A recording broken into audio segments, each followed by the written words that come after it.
Donald's duck.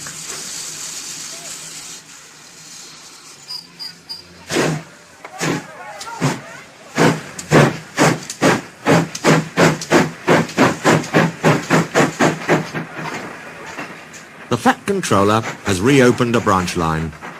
It runs along the coast by sandy beaches and seaside towns till it meets the small railway at a port to which big ships come. As Duck had made friends with the small railway engines, the Fat Controller asked him to take charge. "Your work in the yard has been good," he said kindly. "Would you like to have this branch line for your own?" "Yes, please, sir," said Duck. "Very well," said the Fat Controller. "I hope you will work hard and be a credit to me." Duck is very proud of his branch line, and he works very hard. His two coaches, Alice and Mirabelle, are painted in Great Western colours. They take passengers to the small railway. Duck also has some trucks, in which he hauls away the ballast that the small engines bring down from their valley. The Fat Controller uses this ballast for his railway. Duck can't do all the work himself, so Donald and Douglas take turns to help him. The Fat Controller has built them a shed at the station by the small railway. Duck felt his responsibility deeply. He talked endlessly about it. "You don't understand, Donald, how much the Fat Controller relies on me." "Okay," muttered Donald sleepily. "I'm Great Western and—" "Quack, quack, quack." "What?" "You heard. Quack, quack you go, saying you'd an egg laid, now whisht and let an engine sleep." "Quack yourself," said Duck indignantly. He stayed awake, wondering how to pay Donald out. At last he said to himself sleepily, "I'll ask Driver in the morning. He says I quack as if I'd laid an egg. Let's pay him out." "Quack, do you?" his fireman pondered. "I know," he said, and whispered. Duck giggled, and his driver slapped his leg in delight. "Just right," he said. He dearly loved a joke. That night, when Donald was asleep, they popped something into his water tank. "We've done it," they whispered to Duck. "They won't hurt her, will they?" asked Duck anxiously. "Bless you, no. They're both kind men. She'll come to no harm." A duckling popped out of Donald's tank at the first water stop. Both driver and fireman goggled with surprise, but Donald laughed. "Need doot at all who's behind this," he said, and told them what had happened in the shed. The duckling was tame. She shared the driver's and fireman's sandwiches and rode in the tender, quacking at intervals. The other engines enjoyed teasing Donald about her. Presently, however, she hopped off at a station, and as they couldn't wait to catch her, there she stayed. But before they reached home, Donald and his driver and fireman consulted together and made a plan. That night, Donald's driver and fireman got busy. When Duck's crew arrived to look him over in the morning, they found something which made them laugh till they cried. "Look, Duck," they said. "Look what was under your bunker. A nest box with an egg in it." Duck peered at it unbelievingly. Donald opened a sleepy eye. "You dinna say," he exclaimed. "Do you mind what I said, Duck? You must have laid it this night, all unbeknownst." Then Duck laughed too. "You win, Donald," he said. "It'd take a clever engine to get the better of you." The duckling settled at the station and became a pet with passengers and staff. She carefully inspects all parcels and luggage and sees that the porters stow them properly in the vans. When she wants a swim, she flies to a nearby pond, but always returns to welcome the trains. She stands by the cab, quacking imperiously, till driver or fireman gives her something to eat.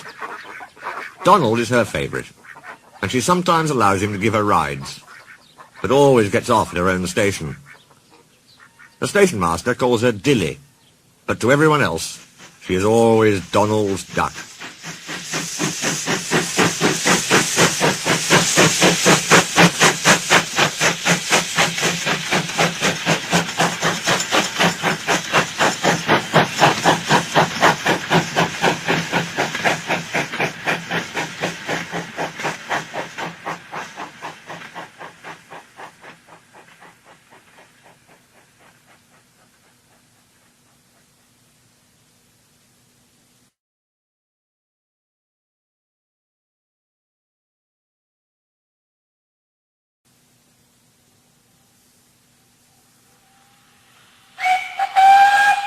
resource and sagacity.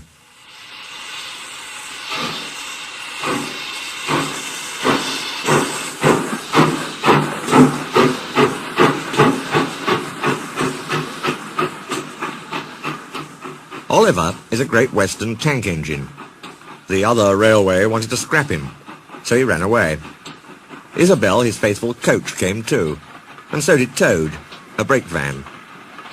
At the last moment they were nearly caught, but Douglas saved them. The Fat Controller was pleased, and said that when Oliver was mended, he could help Duck with his branch line. "We'll give you Great Western colours, like Duck," he said kindly. "That will help you to forget your troubles." "Oh, thank you, sir," said Oliver happily. Duck's branch starts from the big station. When Oliver started work, he often met other engines there. They all wanted to know about his adventures. "Amazing," Henry would remark. "Oliver," said James, "has resource." "And sagacity," put in Gordon. "He is an example to us all." "You're too kind," giggled Oliver modestly. But he was only a tank engine after all. No big engine had ever said admiring things to him before. I'm sorry to say that it made him puffed up in the smoke box. The Fat Controller rescued another coach, called Dulcie. She trundled along with Isabel. Oliver sang, "Oh, Isabel's a funny coach, and so is Dulcie too. If I didn't look after them, they'd not know what to do." "Just listen to him, just listen to him," twittered Dulcie. "He's proud, he's conceited, he's heading for trouble," Isabel sadly replied. "I feel it in my frames," she shrieked as they rounded a curve.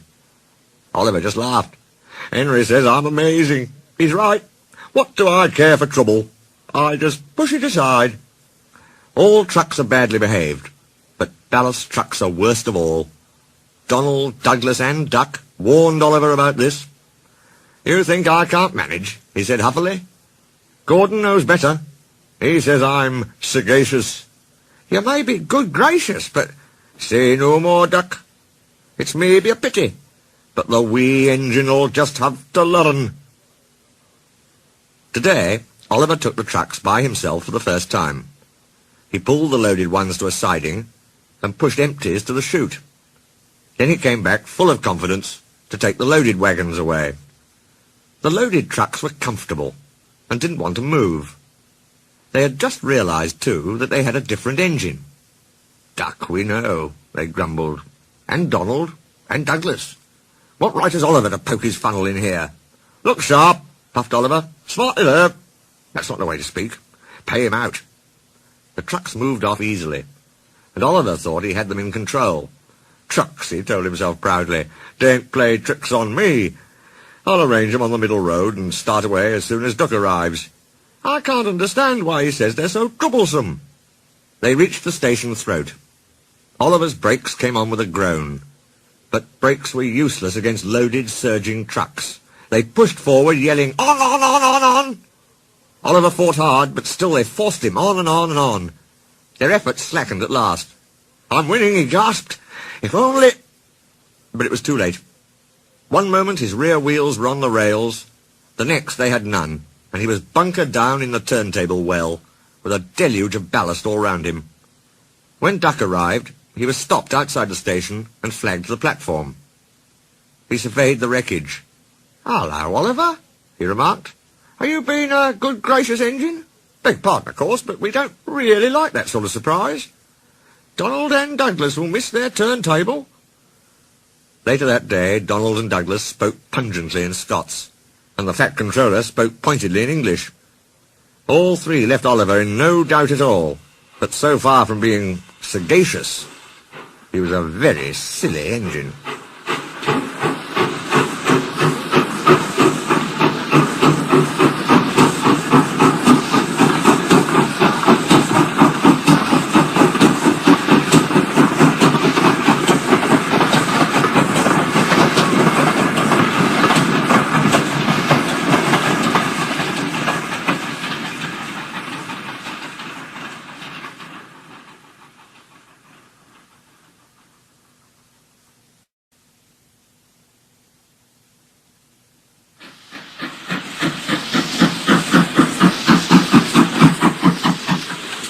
Toad stands by.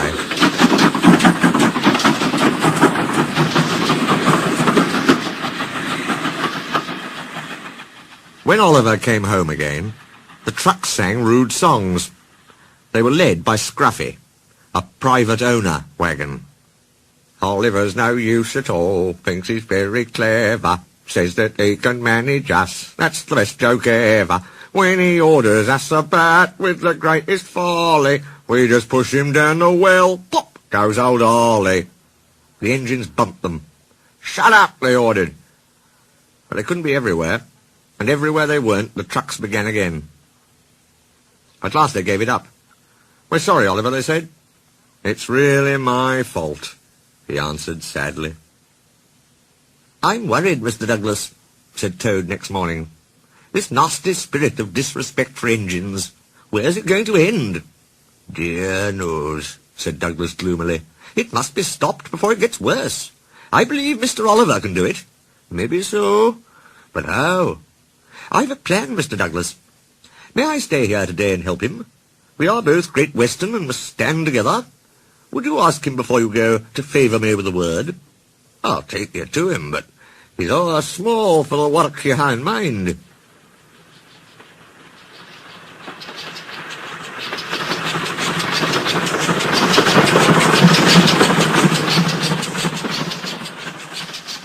No, Duck, Toad's right. This trouble's my fault, and I must put it right. I meant no disrespect, you understand. Of course not, Toad. Anyway, driver says the same, and he's arranged it with station master. Very well, Oliver, but I must hurry. My passengers will be waiting. Don't forget Stepney's tip about sand. Lay it on the rails as you back down, and roll it firm with your wheels. You get a splendid grip that way. Good luck. We three will be there to cheer you on while you give those trucks a lesson. So long, smiled Oliver bravely, but he felt dreadfully nervous inside.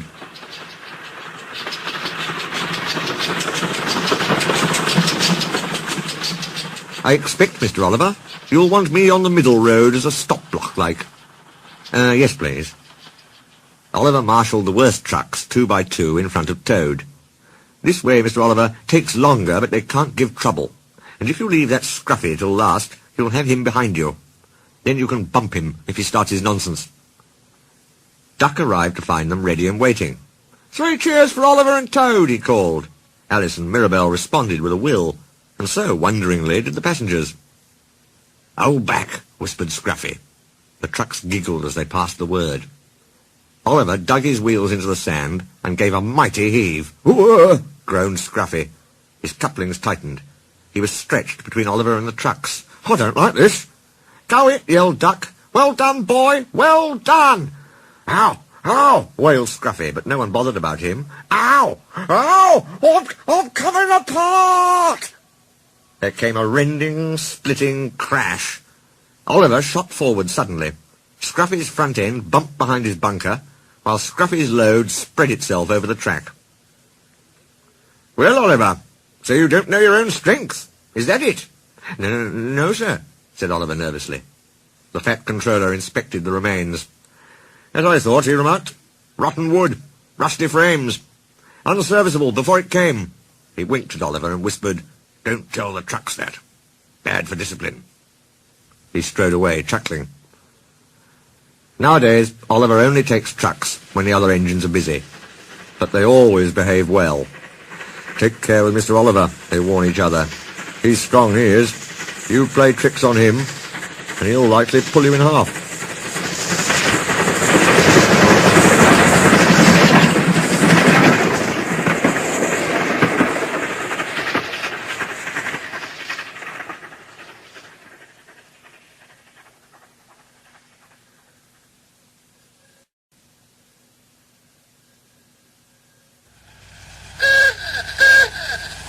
Bulgy. It was bank holiday morning. The small railway engines were working hard. Their station was crowded. No sooner had one train started than another was filled with people waiting to go. Duck, Oliver, Donald and Douglas were busy too. But they hadn't brought everybody. The yard was full of parked cars and coaches. Duck was waiting for his next turn. Alice and Mirabell complained of the heat, so he backed them into the goods shed, while he basked outside in the sun. Near him stood a huge red bus. He had never seen it before. The bus watched the passengers happily milling round the small railway.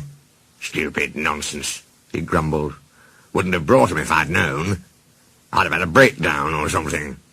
"I'm glad you didn't," smiled Duck. "You'd have spoilt their fun. Look how they're enjoying themselves." "Pah!" snorted the bus.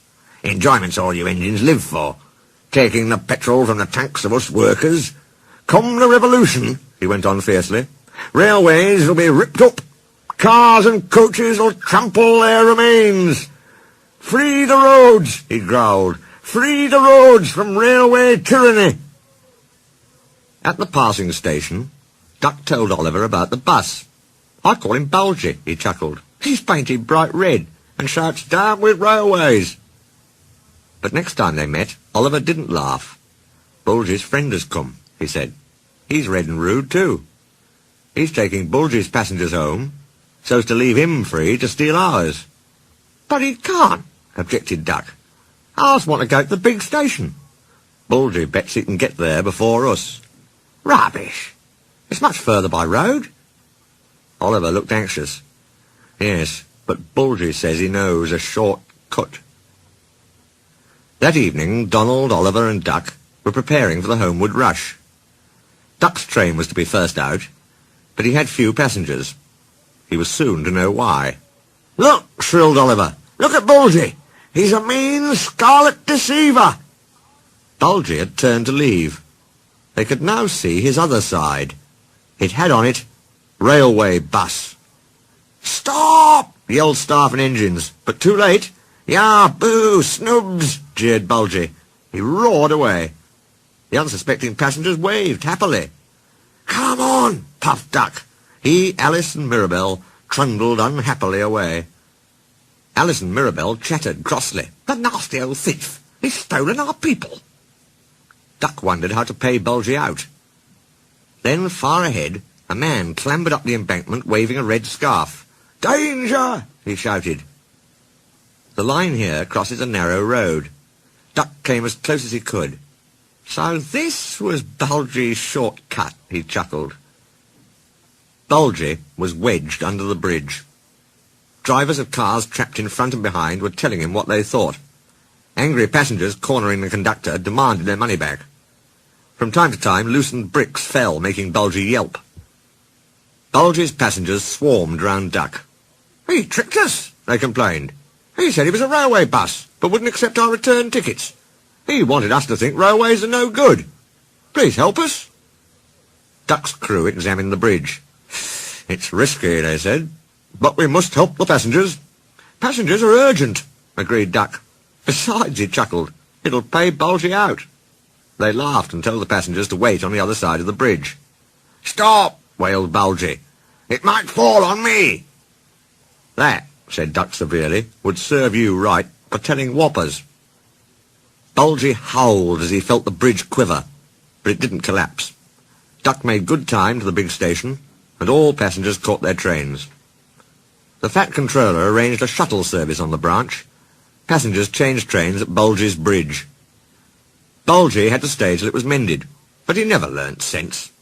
He told whoppers till no one could believe his destination boards, and no passengers would travel in him. He's a hen house now, in a field beside the railway. If he still tells whoppers, they can do no harm. The hens never listen to them anyway.